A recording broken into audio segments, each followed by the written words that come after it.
Hello, everyone. My name is Joyce Arias. I'm the marketing director at EcoMap. We're going to give everyone like a minute or two to kind of come in. So if you could use the chat function to let us know where you're tuning in from, city, state would be awesome. During this webinar, we'll use the Q&A tool so that you guys can submit your questions. But for right now, if you can, use the chat tool to kind of let us know where you are tuning in from. We'll start shortly. All right. I'm going to go ahead and get started, Joyce, if that's okay. Welcome, everyone. Thank you so much for being here. Really excited for today's conversation and to spend some time with esteemed colleagues and friends, our panelists who I'll introduce here in just a minute. To start, we thought we'd share an audience poll that Joyce or Heather will drop into the chat. The question is, when you think of a thriving innovation ecosystem at a university, which of these characteristics stand out to you as most important? And that's the topic of today's webinar. It's building an innovation-driven higher ed ecosystem. And I think it's extremely timely that we're talking about this right now, and excited to get the insights of both Julie Heath and Bill Romani. Julie is the inaugural executive director of IU Innovates, a new initiative that advances entrepreneurs at Indiana University. She serves on the leadership council of EBLN, also known as the Ecosystem Building Leadership Network, which is a newly formed national network collectively designed to advance entrepreneurship ecosystem building as a valued practice, a trusted profession, and as a model for economic health and community well-being in the U.S. Between 2021 and 2023, Heath developed the state of Indiana's first entrepreneur ecosystem strategy, which included new economic impact data, storytelling, a statewide inventory of resources, and ecosystem navigators. Prior to her work for Indiana's Secretary of Commerce, she led an entrepreneur support organization with a mission to remove barriers for aspiring founders and early stage entrepreneurs. Julie, welcome. Thank you for being here. We also have Dr. Bill Romani. Bill has led Innovate Carolina's Design and Innovation for the Public Good team since 2023. Since his arrival in Chapel Hill, Bill has led the merger of human-centered design frameworks with the concepts of social innovation and commercialization in order to develop the university's practice of innovation for the public good.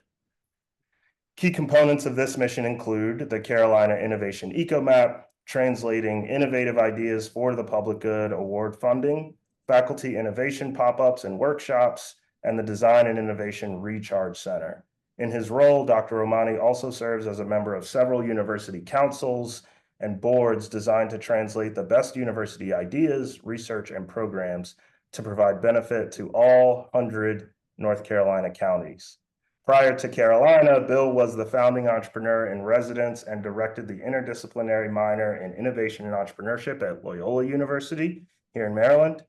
His current teaching and research interests include design thinking and innovation, values-based storytelling, and developing equitable, community-based criteria for impact investing. He has been a principal investigator on several federal, state, and foundation-level grants and is a widely published author of a textbook and in peer-reviewed journals. Outside of his academic roles, Dr. Romani has worked for the AARP Foundation and led nonprofit ventures focused on improving equity and access to quality education, housing, and healthcare. His recent project, Stories, Context, and Lived Experiences of the Black Entrepreneur, is a collection of firsthand accounts of Black entrepreneurs who are disrupting long-term anti-Black structural inequities in Baltimore's redline communities. Bill, thanks for being here, my friend. Appreciate you both. Jumping into the questions really quickly while people are still responding to the poll. Last week, the University of Arkansas announced a $1 million Excellence Fund to support cross-campus entrepreneurship. My opinion, after working with University of Arkansas for a while, is that this is a great example of how institutions are thinking boldly about innovation. Bill and Julie, from where you sit, both at UNC and at IU, what does a healthy and impactful innovation ecosystem look like in 2025 and beyond? And what kind of bold moves do you think more universities need to consider? Do you want one of us to go first, Sherrod? I want you to go first, Julie. Okay. Well, I think that nod to leadership and having it come from the top saying this is important is critical, because usually you can do a lot more when the leader is saying this is important. It's okay to allocate resources or time to it. And then if I go one level down, I'm a big advocate of knowing where all of our entrepreneurs are in their journey and what problems they're solving, because then you can start to answer those other questions that you saw on the poll in terms of what is most critical. Yeah, I hopefully I can build on that a little bit. And I think that when you look at the big institutions, University of Indiana, University of North Carolina, University of Arkansas, there are people that are out there that are already doing this work and that are already really good at it. And, you know, those could be folks with experience at the top, as Julie alluded to. But I also think what's important, if you really want to grow your ecosystem, it's not enough to just double down on the people who already know what's going on. You need to be able to create an ecosystem where there is that, and I'm going to touch on some of the aims in the poll, where there's that cross-unit collaboration, but you also need to make the information and the resources that people need to translate those great ideas into innovations for the public good, technology, social ventures, accessible to everybody. And one of the things that we have found at Loyola, and we're certainly finding at the University of North Carolina, other people that we're talking to, there's a lot of people that want to be involved, a lot of people that have great ideas, but not everybody knows where to turn and how to find the resources that are available to them. And so I see top-down initiatives like you referred to at Arkansas as a great example of, you know, an opportunity to get more people involved in doing this work. I think that that's really interesting. And one of the things that we've talked about for a long time, Julie, is breaking down silos in order to do the work, in order to see some of those outcomes. From your perspective at IU, what are some practical strategies or successful examples of how you fostered collaboration, shared learning across different campuses, schools, majors? What were some of those initial hurdles, and also what were some of the outcomes? And maybe help us understand kind of the structure of the entrepreneur ecosystem at IU as well. I know it's multiple campuses, but just for the audience to understand what we're working with here. Yeah, and it's absolutely where we were, because I would say historically Indiana University has had pockets of entrepreneurship culture, but it hasn't been integrated across the whole system, the whole university. And so we started by saying it out loud that this is integrated across the whole university. It doesn't matter what school or what major, what campus you are on. If you are solving a problem and going through the learning or launch journey of an entrepreneur, we want to help you. So we did two things. We first we set our initiative outside of any given school or campus. And I think that's sometimes a little different. Many times these live in the business school. So to have the funding and the initiative come from the president and have all of the chancellors, the support of all the chancellors, that was the starting point and made a big difference. The other thing we did is we created an internal advisory board with faculty entrepreneur representation from every school and every campus, or as many as we could find. And I think that's the thing we did. I don't know if we're successful at knocking down silos, but we have definitely been successful at bridge spanning. And because we set in our mission for our internal advisory board that we are going to be learning together and sharing together, the way that ends up benefiting, I think, our whole ecosystem is it expedites help. It expedites idea flow. And I'll go back to a concrete example. We had one faculty entrepreneur in our School of Music, Jacobs School of Music. He was a technician in terms of sound design, and he had created a platform for cellists. He had gotten into a second or third version of his prototype, had received a patent, and needed to test this version of the prototype in a new location with new prospective customers. Thankfully, one of the chancellors from the other campuses had a good friend who was in charge of scheduling for a major orchestra in, I think it was New Jersey. So being able to immediately start to solve for entrepreneurs' blockers right in front of them, that's how we started to see this work rather quickly. Yeah, yeah. I think that that's a really, really good example. Bill, building on that idea of breaking down barriers, how has Innovate Carolina fostered collaboration within the university itself across different departments and disciplines to drive innovation and entrepreneurship? What role do you see connectivity inside of the UNC behemoth playing in the broader ecosystem? I know you and I talked about this ad nauseam for months. So I think there were two things. I've been at Innovate for about 2 years, and there were two things that were really important. One, Innovate Carolina sits in the chancellor's office. It's the nickname for innovation, entrepreneurship, and economic development. And so being housed in the chancellor's office gives us an opportunity to see and access things throughout the university and be able to impact things throughout the university without necessarily having to come out of one silo through a series of deans, over the cross another series of deans to go to another one. So I think that was very beneficial. And to be honest, I think my feeling of the pain point of a lot of my colleagues at Carolina coming from Loyola that was 4,000 students and moving to a place that was 9 times as big, understanding what innovation resources were, what was important, and seeing the vast array of things that Carolina had, but not really seeing a pattern in how they were connected. And I think coming new, that was very helpful.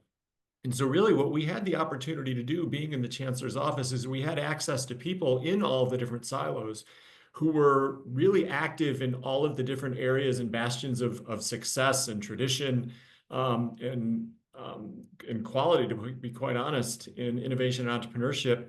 And we had a chance to reach out to them and really ask 2 questions. Because this isn't the first time that an EcoMap or an ecosystem has been attempted to be coordinated at the University of North Carolina. And the first question we asked of people is like, what needs to be in it? And literally going to the people that were the users in these centers that had innovation in their title, that had students around programs, we reached out to them and said, what do you need to see? What is helpful to you? What do you have that you can offer that other people might be able to take advantage of? And then the second step, and I think this stems from our mission in design and innovation for the public good and using a human-centered mindset, we wanted to know how they wanted to access it. What would be the most helpful way for them to be able to access, process this information so that they could use it to take that next step on their innovation or their entrepreneurial journey. And so I think, again, the benefit of being in the chancellor's office and then reaching out to folks and asking the question as to what they wanted to see and how they wanted to use it was really important up front before we started to talk about strategies to bring all of those folks together. And, certainly reaching out to EcoMap Technologies to partner in the work was a big part of that. But we really had to basically just follow our own human-centered process that we promote to reach out and bring a university community together. And the other thing, and Sherrod, you and I have talked about this, Julie and I have talked about this, if you go out in your ecosystems or in your universities, colleges, people want to be part of it. People want, not just the people that are looking for more things, but the people that have the resources, control the resources, have the expertise and the experience, they want to share that and they want to grow the system. And really, we've just been in a nice position to be able to bring all those people together. yeah, I think that that's really interesting, Bill. And I learned so much from you about the process and engaging and sort of following, as you mentioned, a lot of the principles that you all approach your work with every day has been really informative for our work here at EcoMap as well. So thank you. Shifting gears a little bit, but before we do, I just want to remind folks that they can use the Q&A to drop in questions. It looks like we already have one around high school students and getting them engaged. So as we get through some of the questions that we've prepared, I just want to encourage you to drop those in the Q&A and we'll try to come back to them if there's time towards the end. So shifting gears a little bit towards ROI, the power of data-driven storytelling, especially as we sit here today on May 22nd, 2025. I think there's a lot of, I'll say, uncertainty and potentially some anxiety around how do we continue to innovate in our roles? How do we continue to be creative in our roles when it seems like so much attention now is on efficiency? And so I want to help the audience get some insight from you all in terms of ROI, how to tell the story, why this stuff is impactful. And I'm going to start with you, Bill, because you made an investment into an ecosystem map. You put in a lot of time, a lot of energy, et cetera. What value are you hoping to see or have seen already? I know it's early from making that investment and commitment to making ecosystem resources more accessible. Like, what's the ultimate return on that investment? I think I'll break it down in a couple places. I don't want to get too complicated about it, but I think the initial return on the investment is that Innovate Carolina itself had a lot of resources that are at the disposal of any faculty or staff at the university that weren't being used. So design and innovation for the public good is part of Innovate Carolina, but so is our tech transfer office and IP and commercialization. And when I got here and started to have conversations with the folks that had been there for quite some time, one of their pain points kept coming back to this same point, which is that people are not utilizing them and either not realizing the potential of their ideas or their startup or their founder journey, or they were making really simple mistakes that were very crucial to the way that they were disclosing their property. They were signing bad agreements with folks that turned over the rights that they had. And so really early on, we were just trying to better utilize the resources that we had to help innovators and entrepreneurs throughout the university. And in the short term, we're seeing an immediate return on that investment. As we've gone out and been able to talk about and promote the EcoMap, we're also able to talk about all of the other offerings that Innovate Carolina has. And what the map has done is it's broken down the barriers to be able to access a patent attorney or the commercialization manager for their academic or administrative unit. And that part, I think, is already showing an initial return. The other piece is as more and more people become part of the ecosystem and have other stories or other experiences to share, we are starting to see collaborations develop, not even within the innovation resources, and people that might have an accelerator or an incubator or a startup or maybe a mechanism to provide awards or funding, but the people that are doing the work are actually coming together and starting to collaborate, which is a great longer term investment, especially as we're identifying newer faculty coming to the university that need these resources that might already have, like if you're a new faculty member and you're looking for us, you have some entrepreneurial intention and potential, right? And we just want to make sure that we stoke that. For a long time, those folks came and were not supported. And so I say that to sum it up, I think the initial to medium term return on our investment is people are using the resources and able to find the resources that are available to them. Yeah. And Julie, we've worked together now for a long time, either officially or unofficially. And so I know that you have used, at least in my estimation, data in a really compelling fashion for advocacy, to drive initiatives. Can you just share some examples with the audience, perhaps in conjunction with like student or community stories, and how you've leveraged data at IU and across your career? Sure. And it actually started in my prior work, working for the Secretary of Commerce, who was an entrepreneur who made entrepreneurship a priority for the state of Indiana. And this is when we first met, and I had worked with your team to set up an EcoMap for the state. But we were being asked by state leadership, what are the financial returns? How do we know that this works? When does it work? And so we took some of the net new jobs data that had been supported by the Kauffman Foundation originally and started asking, what else can we measure in aggregate when entrepreneurs are successful? And so hopefully Heather has a GDP map that I can reference. So yes, thank you, putting in the Indiana EcoMap there. But it took us about 11 months to ask, is it possible to measure GDP driven by entrepreneurs and young companies? And thanks to some cross agency collaboration across the Indiana state government and Indiana University and some data scientists here at our Indiana Business Research Center, we were able to pull together the GDP map that Heather just posted as a link. And so what you will see in that tableau is GDP by county. So Indiana has 92 counties. GDP by county driven by young companies. So that ended up being for us, if I only had, it was my elevator pitch. If I only had 30 seconds with a state leader, a mayor, a foundation leader, whether community foundation or a large foundation, this is what I pulled out to say, yes, we can measure the economic impact of young companies. So that was the starting point. If you cut me off, Sherrod, I can go on about this stuff forever, because I can also zoom back down and talk about what we're measuring now. Yeah, I think that'd be helpful, Julie. Yeah. So, and this goes to the storytelling, and I'll even tie the, maybe I can loop into the questions I saw about high schoolers and also incubator metrics. And Heather, I wonder if you would be able to find the, or is this the one I'm supposed to share, the journey deck?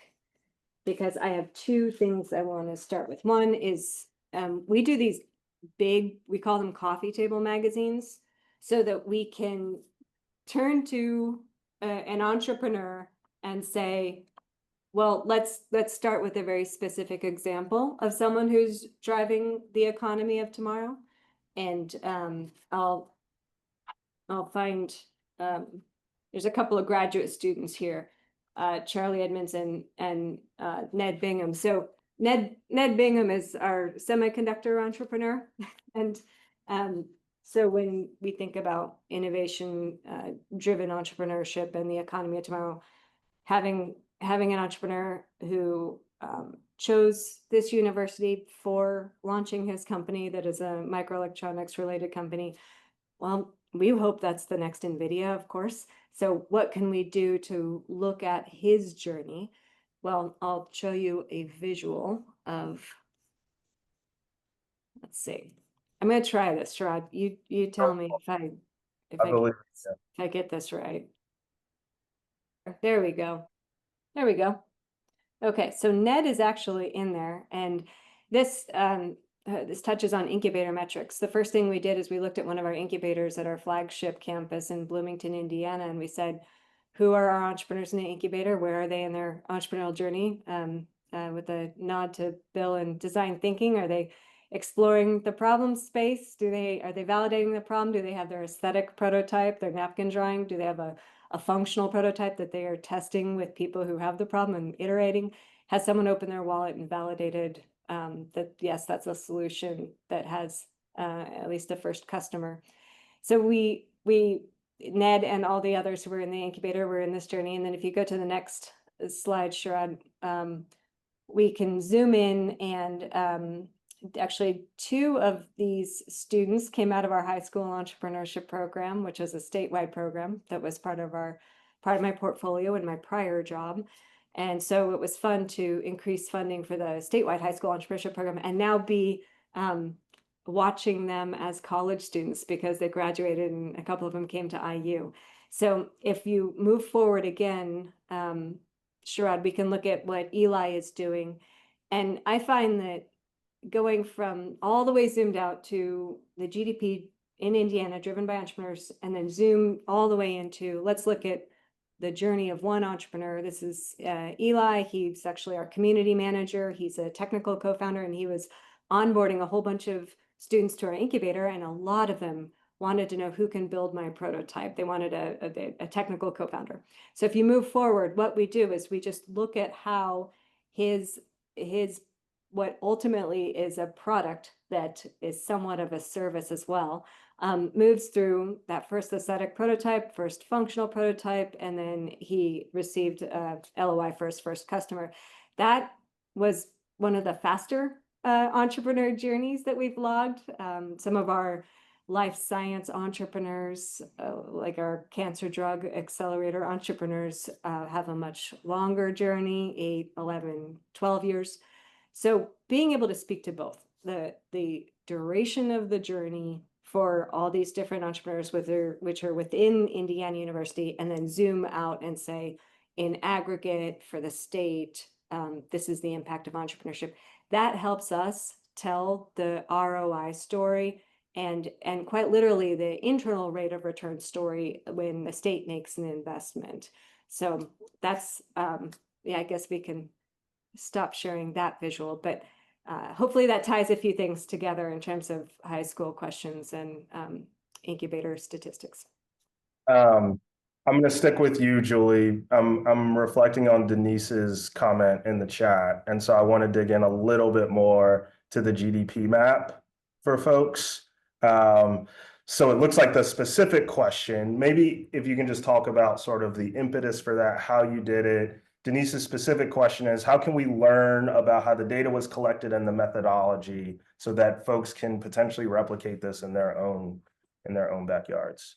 Yeah, it's an excellent question. And if we can fast forward 6 or 12 months, I would actually like to be able to share that methodology. I don't yet have permission from all the parties because there are lots of parties involved. But it started over when I was with the state working for the Secretary of Commerce. The state itself had set up an agency that was a data agency, and this was under prior administration that wanted to be able to pull data that lived in different agencies. So there was this data only agency that was set up with the agreement that that agency was trusted, it was internal, and it could go into databases from other state agencies and pull together data that otherwise is wholly siloed, and in some cases can't be shared through state statute. So being able to have that agency within a state government was the first step. And I have to admit, I don't know how many states have that. The next step was that when I, as someone who was working for the Secretary of Commerce, wanted to ask a question that was not yet, it was not yet known whether it could be solved. Can we measure GDP, can we measure GDP driven by entrepreneurs? They sent me over to Indiana University and the Indiana Business Research Center, which does sit within the Kelley School of Business. So I was able to get to know some of the data scientists and economists at Indiana University through that project.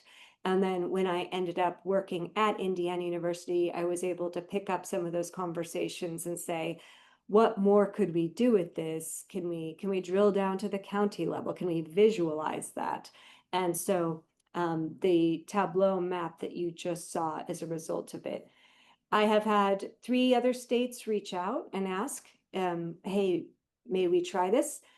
In I think all of those cases, there's been some internal friction in terms of data that has to be shared. And so there are a lot of steps. Like I say, future state, I want to wave my magic wand and be able to hand you a methodology and enable this to happen in other states, because I think it's a very handy tool to have in your back pocket. That's awesome. Thank you, Julie. Bill, I want to go to Jason's question. I know Julie touched on high schoolers a little bit, but zoom out. I know when we were talking, we were looking at 4 primary personas that Innovate Carolina was working with to support faculty, founders, student innovators, curious citizens, and change makers. Community change makers. Almost had it perfect. Can you talk about how Innovate Carolina engages outside of just the folks sort of on campus or in the UNC family? And if you are doing anything specifically with high schoolers, I think that would help Jason's question too. Yeah, and I appreciate you bringing up the personas, because as we did this work, those were the people that were raising their hands, that were, engaging, with our faculty, engaging in our hubs, in our community-based pieces. And so they emerged as the people that we wanted to take care of, and the community is a big part of that. And we do that in a number of ways. One, we're the flagship institution for the state. So we, by mission, are very much engaged and put a priority on engaging in all 100 counties of the state. And we have a number of initiatives to do that through UNC Rural, Carolina Across 100, the Center for Public Service. So it's a big part of the university and a big part of what we do. The second thing that I'd mention is that we just created the Innovation Junction that sits at it's from what we can tell for an R1 institution, it's the only business accelerator incubator that sits at the edge of an R1 institution. And the nice part of that is that, and it was done intentionally with the town of Chapel Hill, is that we have an entrance facing the university and we have an entrance facing the community. And the idea is that that junction brings people together to share ideas. And so it is not uncommon for us to be able to have people coming in from off of the street. We do sell space in that location to founders, business owners, and folks that want to use it as co-working. And we also share that space with folks from the university that want to have an outpost for their academic unit. They're offering an upstairs wet lab space for people that are starting companies. So there is a real intention to be able to engage the community in what we are doing. We also know in the literature that one of the primary things that high school students are looking for are opportunities to be able to engage in activities that will give back and opportunities to explore entrepreneurship. So if you're not, through your admissions offices, through your business programs, through your liberal arts programs that are running these programs, engaging with high school students, you're really just not missing out on an opportunity to build your ecosystem. You're really missing out on an opportunity to compete for students that are showing up on campus with a lot of the traits that we know transfer to other things: curiosity, resilience, grit, all of those things that we know go into entrepreneurship. Our undergraduate entrepreneurship program is housed in the College of Arts and Sciences, and we have fellowships at the university that are focused on entrepreneurships and innovation, so that we will identify high school students that have shown aptitude and bring them on campus and provide them with funding and resources in their time at at the University of North Carolina, just like we would a really great student in data sciences or a really great student in history. We also, through our School of Education, there is a program in the School of Education, Mighty, that works on education and technology.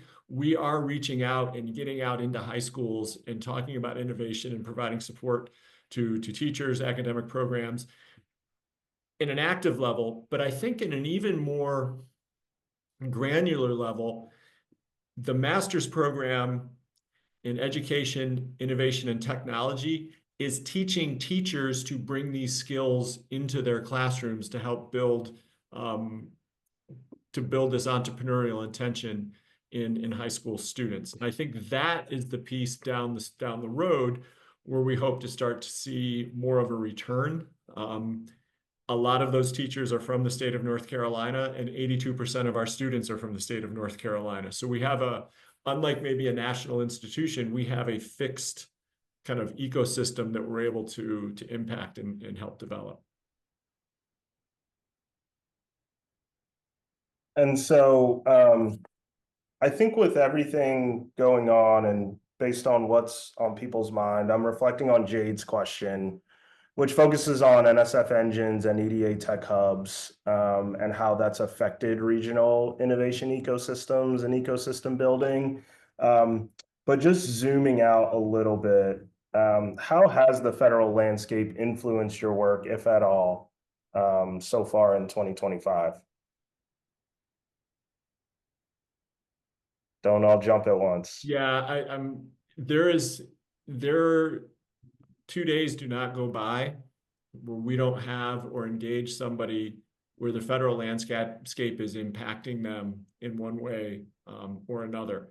The study section for the grant that we helped them put in, where they were using innovation and design thinking on a subcontract or as effort, is not meeting.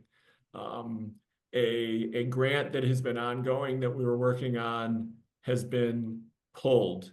There are people coming together to try to pool resources, and you see this all the time. It's like, hey, we've got some really great initiatives. We're trying to pool resources and to make the most of what we can do.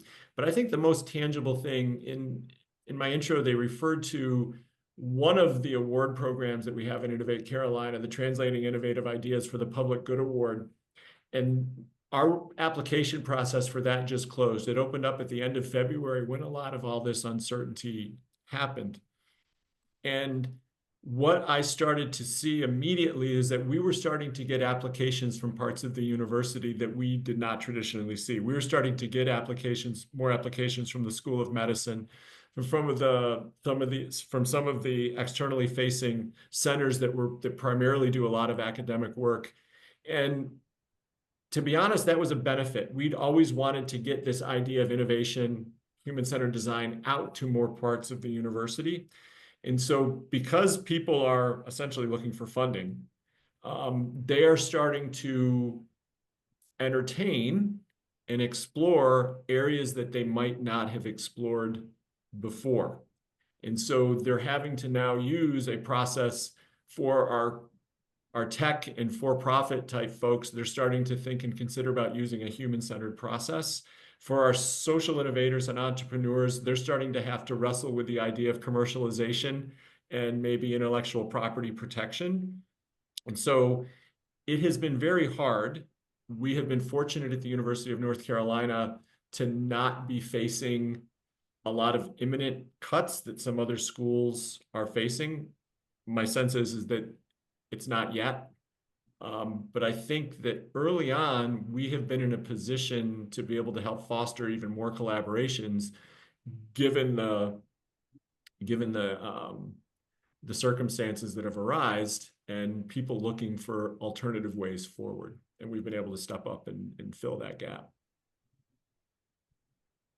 Yeah, that's an incredible answer, and I can probably just say yes, same. It's I think a day doesn't go by, a week doesn't go by when I hear from someone who's affected by changes, and it seems to me that there's never a better time to have the entrepreneurial mindset of seeing problems as opportunities to solve. And in Bill's case, find your local design thinker for the skill set to go along with that mindset, because we have, I think, when things are changing a lot, that's when you're best off when you see problems as opportunities. Yeah, and I think with that, I want to pull a little bit on the thread that Bill brought up, which is this concept of pooling resources. There's a question from the audience from Dale, who asks, how do you recommend that a university best build lasting relationships with other academic institutions in a given region? Are you all thinking about that? Are you doing anything there? How does that work at a UNC or an IU? Yeah, because we're still in program building mode, we've only been off the ground 18 months now. We haven't done an excellent or intentional job of reaching out, but it's because we're still building and figuring out what we're building. However, our students go out and visit other universities, and I think I saw a question related to Rose Holman in the questions. So I know that we have a number of our entrepreneurs in our startup communities who go out and they visit the other universities around Indiana and beyond. I think worth noting is something that was touched on at the top of the conversation.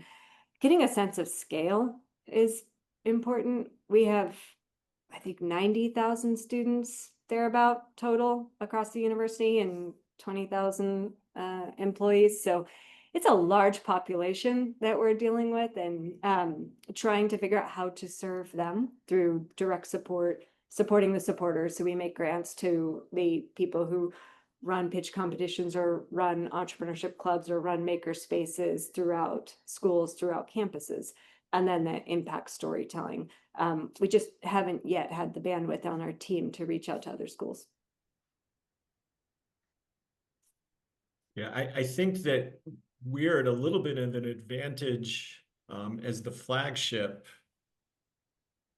because we're the biggest. Like UNC and NC State are pretty big places that are about 20 minutes from each other.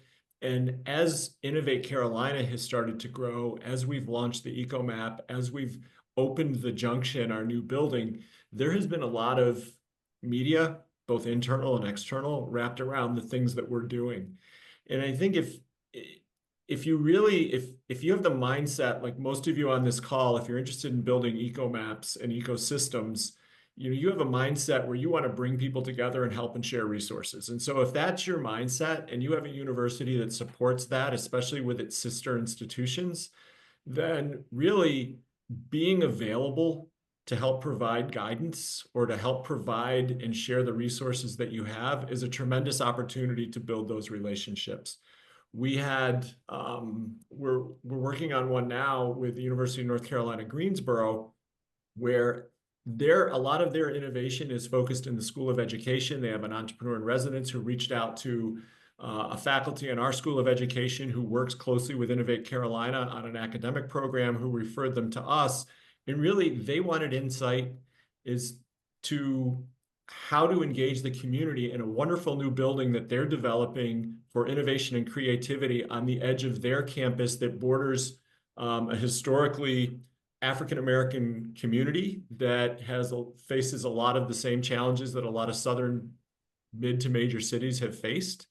And we're able to work with them, not just about, the programming and not just about how the building might look, but really how are they actively engaging their community to make innovation, entrepreneurship, and the resources that the university has accessible to the surrounding communities. And we just have to be available to a lot of those opportunities and know that as we're communicating, we're not just communicating internally, we're not just communicating to people that can walk to the university, but we're communicating to our peers at other universities that share this work, that share our mindset like a lot of you do. And if you want to build a really strong ecosystem, you need a lot of really strong people that are like-minded, that are bringing other things to the table. Interestingly, one of the probably more lasting collaborations that's going to come out of the engagement that I just mentioned to you is between the museum and the arts community at UNCG and the performing arts community at the University of North Carolina. And that's just so powerful when you're able to leverage those pieces. Yeah. And I think the semester has ended for most folks. And so there's this lull. And so now I think is a good time to kind of sit back and reflect on what's next, what the next semester, what the next year is going to hold, whether that's an ecosystem map, whether that's a new program, whatever it might be. I want to leave the audience with some parting words from both of you. Like, what advice would you have for university innovation or entrepreneurship leaders that are thinking about building a more vibrant ecosystem at their schools or in their surrounding communities? Julie? It's probably a thread of what you've heard throughout the entire conversation. Find your coalition of the enthused. There's a lot of people who are already doing it. It doesn't take too much to surface them.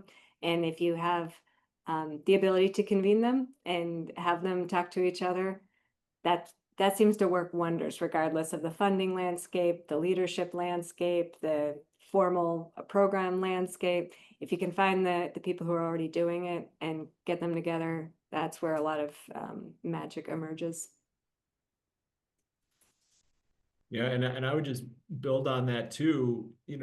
I talked a little bit about the user-centered process that we used up front to help create our vision for our map.